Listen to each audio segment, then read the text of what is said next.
Did you guys know that there was a live-action movie based around Black Butler?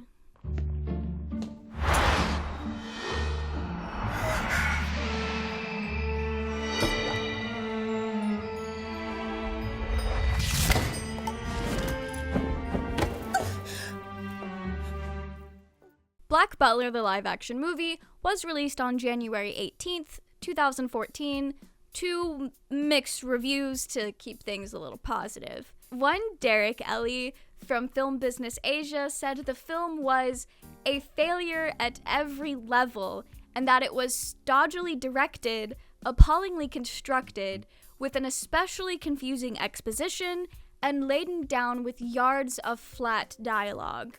When any action does finally come, it's just so-so. So safe to say, a lot of people really didn't like it, but we've seen this before.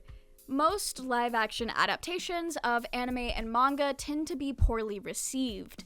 Whether it's through awkward pacing, storylines that just simply don't adapt well to the live-action medium, or poor direction, most anime and manga fans tend to strongly dislike these live adaptations. And Black Butler, despite being a story that could work very well in a live-action format, was no exception. To call this movie an adaptation, though, is honestly a bit misleading. It's more of an original story, loosely based off of the original work, with some callbacks here and there. So what exactly was the story that this movie set out to tell?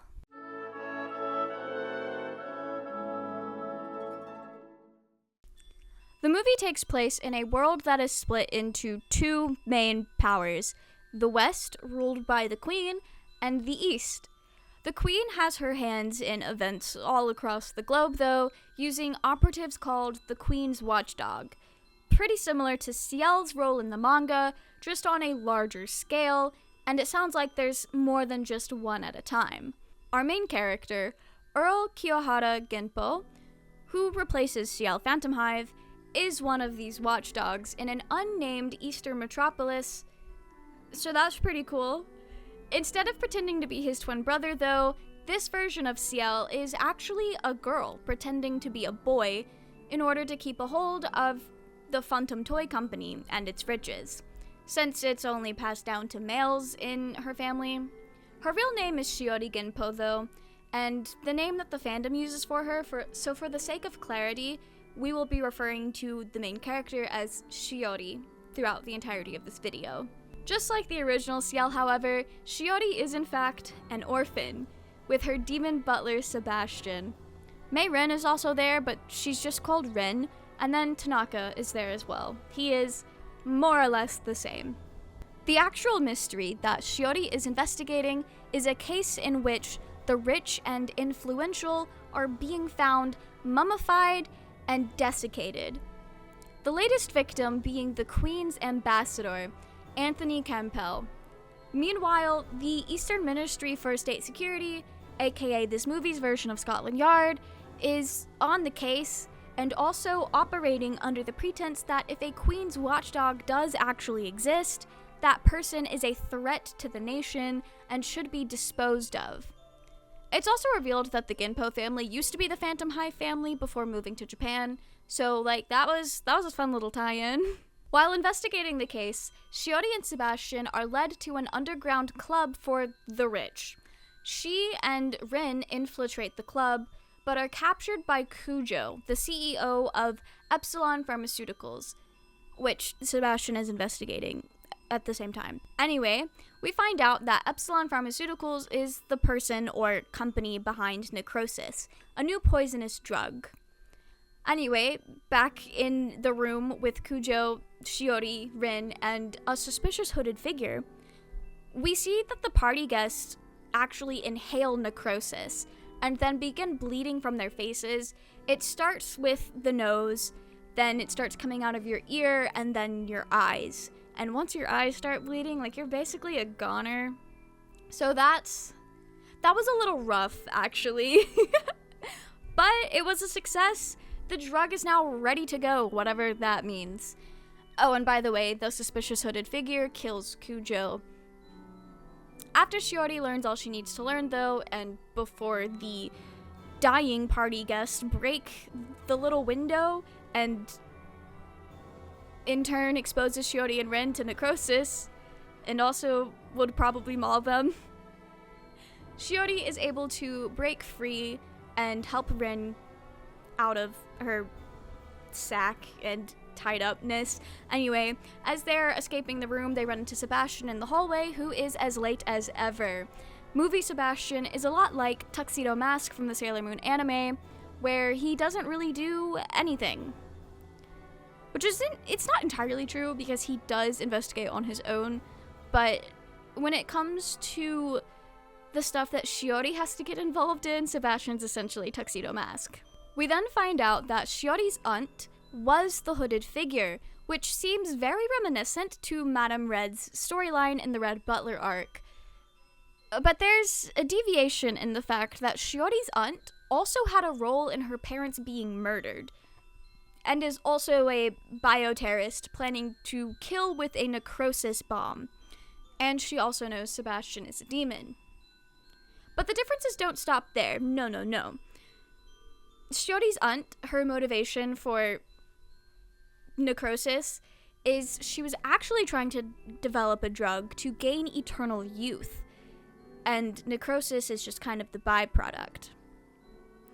And she killed Shiori's parents because it was revenge against Shiori's father for leaving her after she suffered an accident and couldn't bear children, all for the sake of tradition. In the movie, Shiori's aunt was originally supposed to be more or less the wife of Shiori's father. And they were like about to get married, I think, or they were married. I'm not entirely sure. But when she got into like an accident, she lost the child she was pregnant with and also the ability to have children. This is exactly the same as Madame Red's story, minus the fact that her husband was Vincent Phantomhive. But in the movie, after this happens, Shiori's father's like, alright, bye, I'm gonna go date and marry your sister now instead because she can actually have kids. So like, that was kind of messed up, but I don't think they deserve to die for that. I'm gonna be real, but that's also because we're seeing this through Shiori's point of view, and I mean, it's kind of sad to lose your parents, especially to have your aunt kill them. I can imagine that leaves Shiori with a lot to process. Anyway, Sebastian is able to save the day by tricking the aunt into succumbing to necrosis. Shiori is then determined to keep the necrosis bomb from going off, and after risking her life, she's finally able to disarm the bomb. Sebastian treats her with an antidote of necrosis, because she was exposed with her aunt. But, Sebastian was kind of a bitch about the whole thing. つまらない主に仕えてしまったようですね。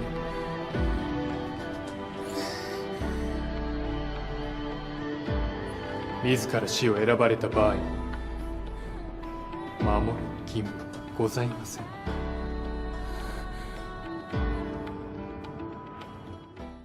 We then see the Eastern Ministry for State Security agent who was investigating this same case receive a box with the remaining necrosis capsules and a note that the terrorist danger has been dispelled, and that the Genpo family are not enemies.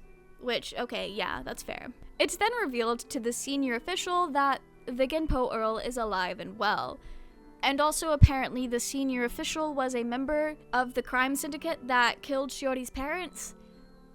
Seems like he's involved. It also kind of feels like this movie was maybe leading way for a sequel if they wanted to. This information, though, is only given to the audience, and Shiori and Sebastian are still in the dark. The film ends with Sebastian putting Shiori to bed. She orders him to never betray her, and asks him to stay until she falls asleep, mimicking that one scene from the manga. However, as Sebastian stays by her side, she sees in him the vision of her father and smiles for the first time. What a sweet little ending.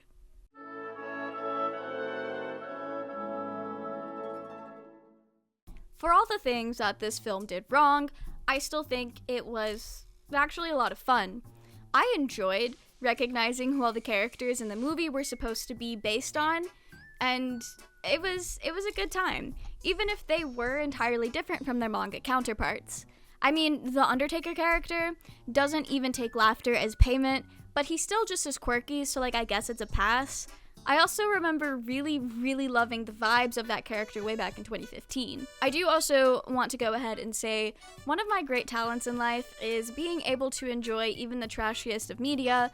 I mean, I'm an anime fan that went to a college anime club run by a bunch of dude bros and still had a good time, more or less. I have found myself enjoying some truly mid to not very well made media in my lifetime. However, though, this movie did actually have some cool things going for it. The cinematography was pretty good, in my opinion. There were a couple shots that had me sitting there like, wow, that was pretty cool. I would have done the exact same thing. So that was fun. If you ignore how much it fumbled as an adaptation, or how divorced it feels from Black Butler, it is a decent watch. But people don't walk into a movie titled Black Butler promising to be a movie related to the anime and manga, and expect such a wildly different vibe. It really does not feel like Black Butler, if that makes any sense. It feels just as much like it as my modern AU Phantom Hive vlogs, which is so divorced from canon. I'm really only using the baselines of the characters, and that's about it. I think the vibes being so off is what made most fans dislike this movie. As for the actual characters, I do genuinely like how our main duo feels distinctly different from the original characters. Movie Sebastian does sometimes feel like a cheap imitation, but Shiori is a lot more self-destructive and driven to save others than Ciel is. Ciel has a big heart in just about every version of his character, but we've seen in the manga how he would actually pass up on helping someone if not helping them was best for the investigation or for himself and his survival. However, Shiori takes it upon herself to take a bomb to a place where it would do the least amount of harm, risking her life because she has a necrosis exposure and is actively dying. And she has no help from Sebastian. He's too busy trying to talk her out of it, or just explaining that if she dies, it'll be her fault, and that she has more or less given up on the contract at that point, and he'll eat her soul. And I just know for a fact, if this were a scene in the manga, Ciel would for sure order Sebastian to handle the bomb in no time, and then they would run off to get the necrosis antidote wherever they needed to go. Ciel does not play. And he also doesn't do things like this by himself. He depends on Sebastian a lot more than Shiori does. Shiori also takes more of an active role in saving herself from sticky situations, even having hidden blades in her shoes, something that Ciel doesn't particularly do. He uses Sebastian as a weapon. He doesn't keep hidden weapons on him. Shiori doesn't wait for Sebastian to come and save her, not the way Ciel does. In fact, we almost feel like she can't depend on Sebastian to save her, not without an order at least. And while it is true that Ciel does order Sebastian to save him on multiple occasions, Shiori doesn't even think to do so when she feels like her life is in danger. She's a lot more sure of herself in that regard. Either that or not as trusting of the demon by her side as Ciel is with his own demon butler.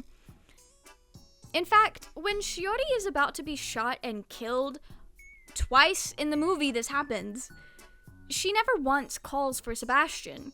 Instead, we get to see Rin overcome one of the situations and let loose with a gun, also revealing that she served to protect the Ginpo family and that she knew who Shiori really was.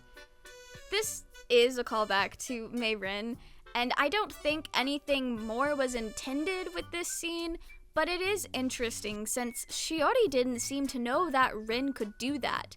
Therefore, proving that Shiori does not seem to depend on Sebastian as much as Ciel does, and actively works to get herself out of these situations. I also find it fascinating that this version of Ciel has changed her identity to the public in the sense of gender. She's pretending to be a secret male love child of her father in order to take over his position after his death, and it taps into that hidden imposter vibes that Ciel in the manga has. And given that he's taken on the identity of Ciel Phantom Hive, his older twin, there's a lot of similarities, and it's kind of cool because this wasn't revealed about Ciel at the time this movie was made. However, it was more or less canon to Japanese audiences because many of the hints that were extremely obvious towards the twins got lost in translation. Things like vague language that made it clear that Yana was intentionally not talking about one child, but left it open to be multiple. Things that English doesn't really have a way to translate, so that's kind of interesting. Back to Sebastian, though, he seems a lot more eager for the contract to be over, reminding Shiori that if she were to kill herself, he could just take her soul. If she died by her own hand, then the contract would more or less be fulfilled as far as Sebastian is concerned. This does come up a couple times in the movie, which, yeah, it is a neat exploration of an aspect of the contract, and I do appreciate that, but it's kind of just thrown in awkwardly and randomly at the start, which I know is to make it feel less jarring when it comes up again at the end, but still. Sebastian is also just a lot more mean in general. Like, yeah, Sebastian is mean and picks at Ciel all the time, but he exhibits more personality in the manga, and every other adaptation than just mean and competent. I'm not sure if it's the distanced and detached approach that the actor has when portraying this character and delivering his lines, but it's such a stark difference in this portrayal of Sebastian and every other iteration of his character. Which is interesting because he's not out of character per se, he just lacks the rest of his character. The dynamic between Sebastian and Shiori is also quite different from the dynamic between Ciel and Sebastian, which was an interesting choice because the dynamic of Ciel and Sebastian, I think, is a selling point for a lot of fans to the series. Most fans do really enjoy the power dynamic and the just everything about Ciel and Sebastian as a duo, whatever that may mean for you.